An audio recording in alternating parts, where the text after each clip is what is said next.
This is what we want to do so that we can show people exactly what the design aspects of your brand are so that they can maintain consistent in anything that they create for you.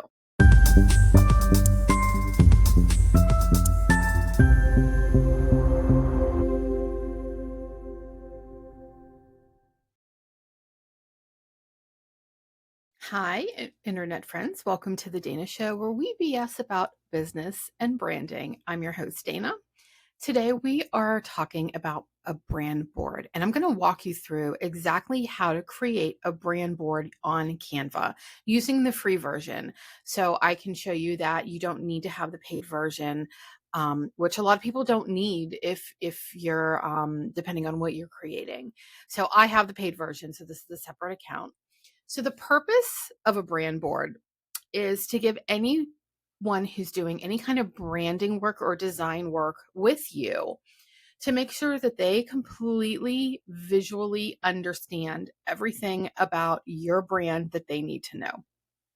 So what that means is we want to give them a document, and it's just a one-page PDF file, and it's going to include your logos, your fonts, and your colors. These, of course, are not everything that makes up your brand, as I've said before, but for a brand board, this is what we want to do so that we can show people exactly what the design aspects of your brand are so that they can maintain consistent in anything that they create for you. So for example, if you start working with me and you want a new website, you want to make sure that you are I have the right colors, so I know what the background color should be. I know what your preferred fonts are, especially your logo. I need to know, assuming we're not creating a new logo, but so let's use another example. Let's say you're getting a banner made. You're sponsoring an event, and you need a banner made for this event with your logo on it. In addition to giving someone access to all of the different versions of your logo, you make a brand board and you also send them this. This explains to them all the do's and don'ts that they need to know about your logo. And it's really useful and really important because if you send this stuff to someone, a print shop, someone making t-shirts, and they don't use the right thing, your logo could be completely wonky. And we want that to be consistent because that is how people recognize you. And especially if you're using it for paid marketing and advertising, we want to make sure it's done right. That just helps level up your professionalism. So we're going to go ahead and go into Canva. And here we go. There we go. So we're going to go in here and type in brand board. All right. And this is under create. So we're going to pull this first one here. And we're going to go ahead and say customize this template. And then we're going to, let me switch over to that one because there we go. Okay. It opens a new window and then my thing's like, oh my God, what's happening? So first thing I want to do is show you the logos. So this is I've already uploaded these. We're using a fictional place called Mindful Brew. Mindful Brew is a fictional, again, community and coffee space. It is a third space. This is the company, the business I use when I work with my students in class. And so we have created this logo and we have the colors and all of those things so that they can have so that they don't have to kind of get almost lost in those kind of things. It's really easy to get bogged down in these things, especially when you're working on a project. And for school, when I'm working with my students, if I'm teaching a writing class, I don't want them to get bogged down in the details of the design. And as a visual person, it's really easy for me to do. So when we're focusing on the writing, I provide these things. So this is Mindful Brew. I, full disclosure, created this logo using Canva. Do not do that, because this icon is a free icon I got from Canva. You cannot copyright or trademark this. This logo is not able to be copyrighted or trademarked, which is a problem if you want to grow. But for the purposes of this, it's completely adequate. We're not copywriting and trademarking this. This is for demonstration purposes only. So this is Mindful Brew. The reason I picked this is it kind of looks like a heart, the way the coffee beans, and it fit in with this idea of being mindful. So the idea of Mindful Brew is it's a green coffee house that has community space. So they follow green practices as best they can. They provide space in addition to obviously having coffee and baked goods and things like that. They're going to have greener options, which include some vegan options. And then also it has a community space. So you can use the space to have community meetings. They have music nights. They have monologues and plays and other theater related things there. So the purpose of Mindful Brew is to really be a community space, not just a coffee house. So that's why we called it Mindful Brew. So this is their main logo, and these are their colors. Their background color is this off-white, but the ones we're mainly concerned about are this green, this brown, which is this brown right here, and then this darker brown. Okay, so we're going to go back up to this template, and we're going to make this bigger, and we're just going to save those 3. Whoops.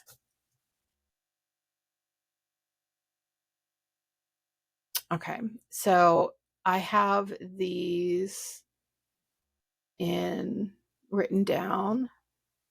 So the first one we're going to do is the green, and this is called a hex number.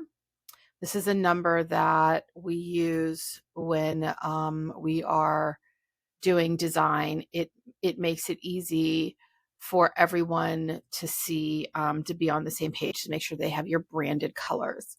So I copied it, I dropped it in the color, and now this color is the same as this number. That does not automatically happen. You have to do that specifically. So then we're going to do the brown, which is 7A4900. Put the hashtag in the front or the pound sign, depending on how old you are. And go in here and paste that there. And there's our brown, our dark brown. And then we want our light brown, which is B48E7A. So this is just like a mix of 6 letters and numbers in front of a pound sign or hashtag. And go ahead and pop that in there. Yep, there we go. Okay, so these are the colors that are in our logo when we go back here and look at the uploads. All right, so right here, we want to go ahead and put that logo in. So we're going to delete all of this and pop that in here.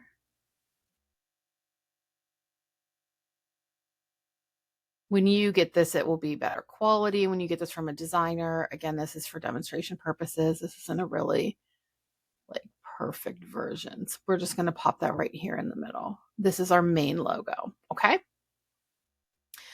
And then at the very top, go ahead and change this to Mindful Brew. And we're going to change this to our font. Our font is Bristol. Okay. And we want to change this to community and coffee. And this one is Monsterat, which we already have. So we're good to go there. Alrighty. I'm going to bump this down because that will annoy me. There we go. And center that a little bit more. Yep. Okay. That would make me crazy otherwise. I am also going to change this to our green.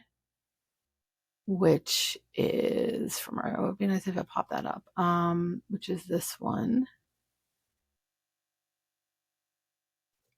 Because we don't just want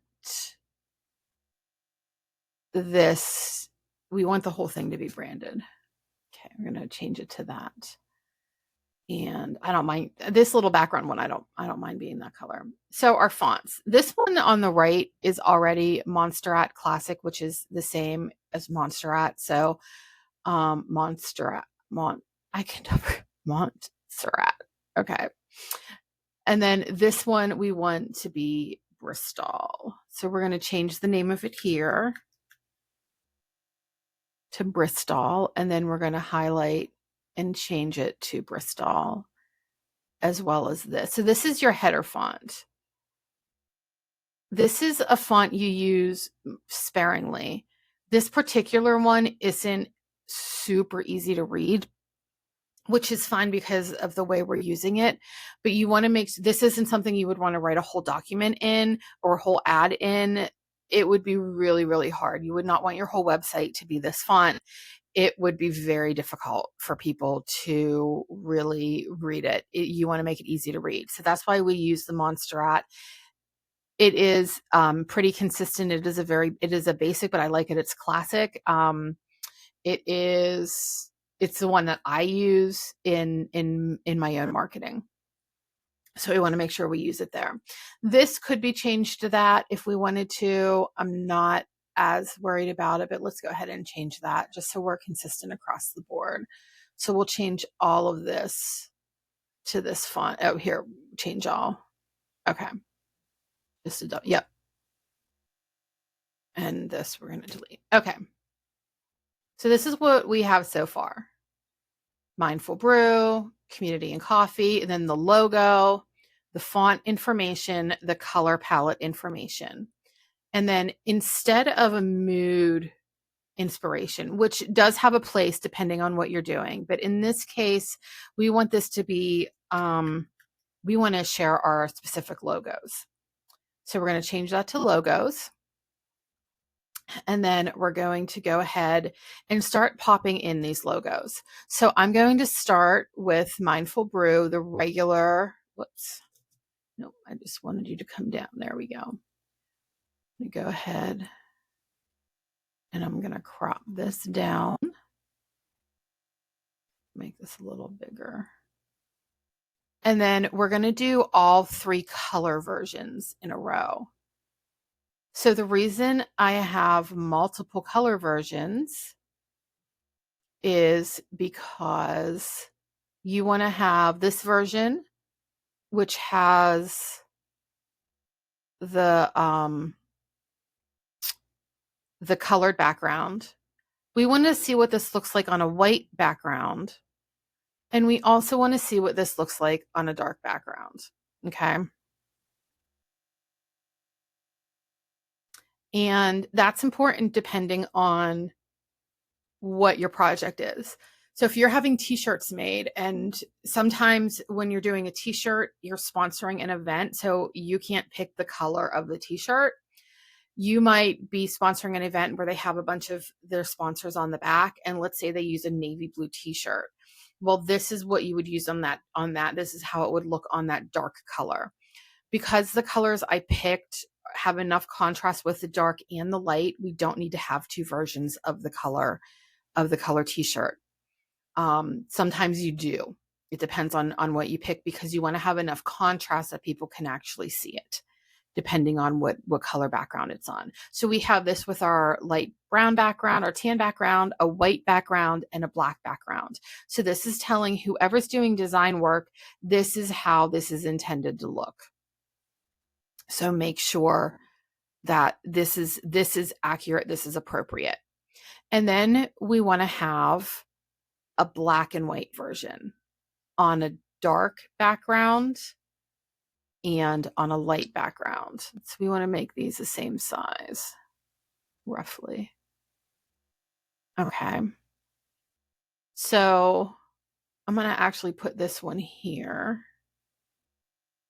And then I'm going to do the light one. Nope, didn't want to do that. Control Z. Okay, I'm going to put the light one here. Make that fit.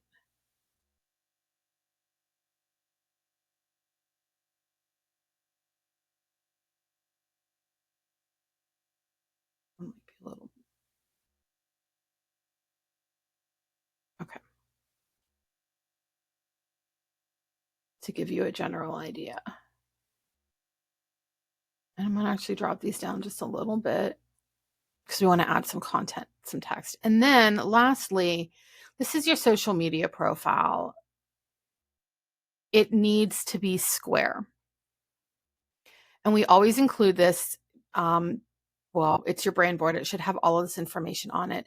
But the reason this is important is when you're doing social media, you're doing that profile picture, it's either a square or a circle.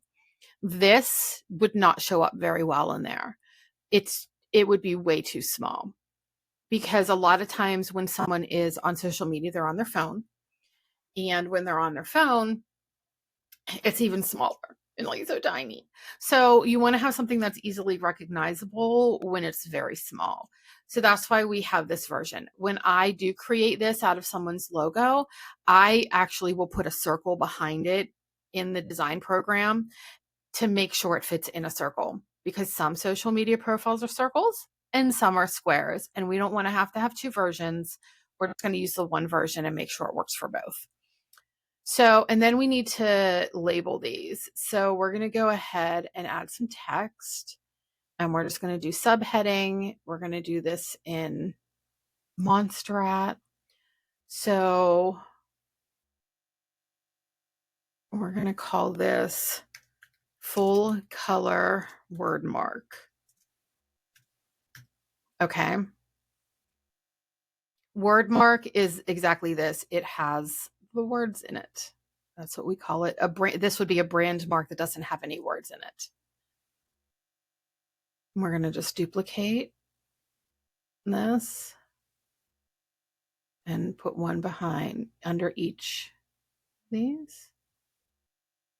And then we'll change the content or the text. Okay, so this is full color word mark. Full color word mark. I'm just going to say on white.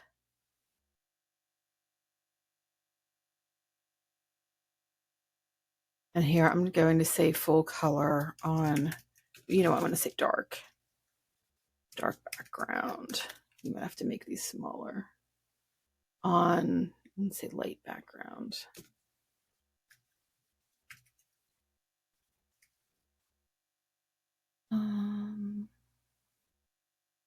Make this 24. There we go.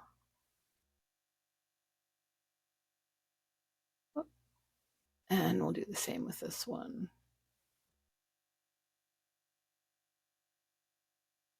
Make them consistent.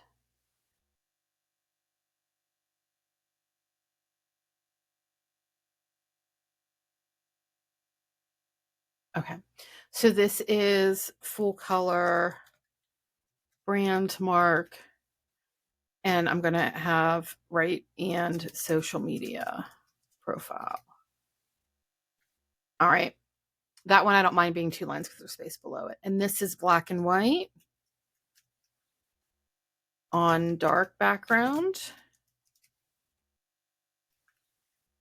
And this is black and white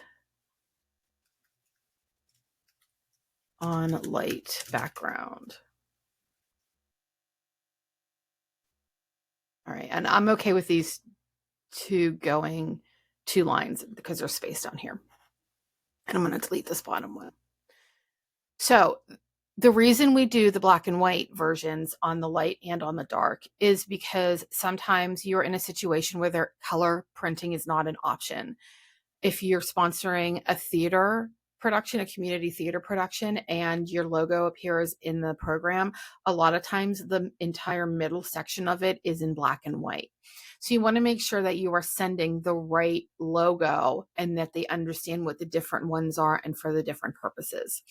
Here, these are different colors. You can see this one's white and this one's black. This is a light gray. This is a dark gray, white, black.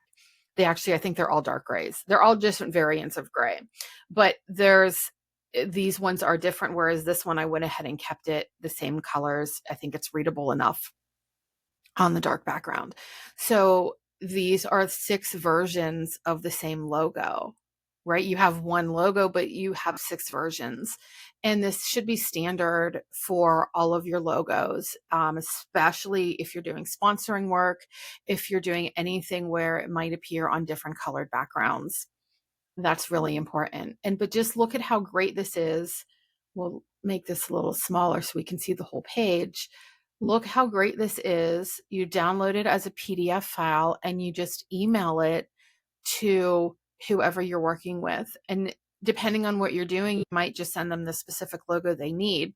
What I like to do and what I recommend is having a shared file folder. I use Google Drive. And I just have that all located in one folder.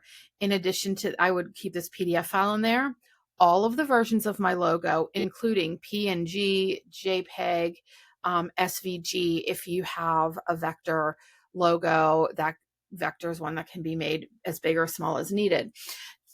No matter what version you have, you want to have them all available in one place. I also have all of my approved headshots and a Google document with a bio in it.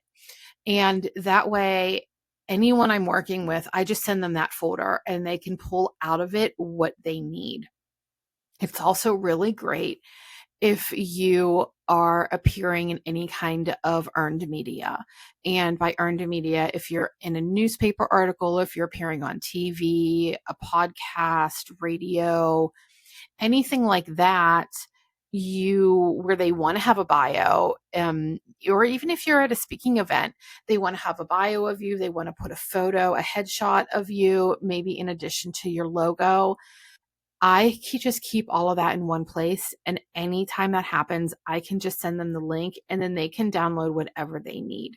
It makes it really easy for whoever you're working with. And it also makes you look so professional when you have that ready to go. And you don't have to be like, you know what, let me go find the logo. I got to find it. I have to send it to you. And then you send it and they don't get it because the file's too big. And you get all of these other crazy technical problems. Instead, you put this document in that file and then you also email it to them. Since it's a PDF, it should email really easily. It's not super big. And then they have what they need. I like to do it that way because that way they have the PDF file in their files and then also the link to access anything else they need. And then they can download those and they can really easily access that information whenever they need it for whatever they're making for you. So that's your brand board. That's how to create a brand board using the free version of Canva. There's, of course, lots of other ways you can do it, but this is a really easy way to do it in under 20 minutes. You put everything in there that you need to go and then upload that into a Google Doc. I hope you found this helpful. I do have some guests lined up for future episodes. I would love to have you on if you're interested in coming on. You can message me below or you can email me. The email is down below in the notes. If you are interested in working with me, if you feel like your website needs an update or your logo needs an update, I work with great graphic designers who do logo work because I'm not a graphic designer. Obviously, but I work with some great graphic designers if you do need a new logo, but we can, put this together for you. You can schedule a fit call with me at the link down below. I have certain dates and times blocked out every week. And when you schedule with me, it just pops up on my calendar and then we show up on a video call. And I do have a few open spaces. I only work with a few clients at a time. And right now I have a couple of open spaces. So I would love to hear from you and see if that would be a good fit. Till next time. Bye.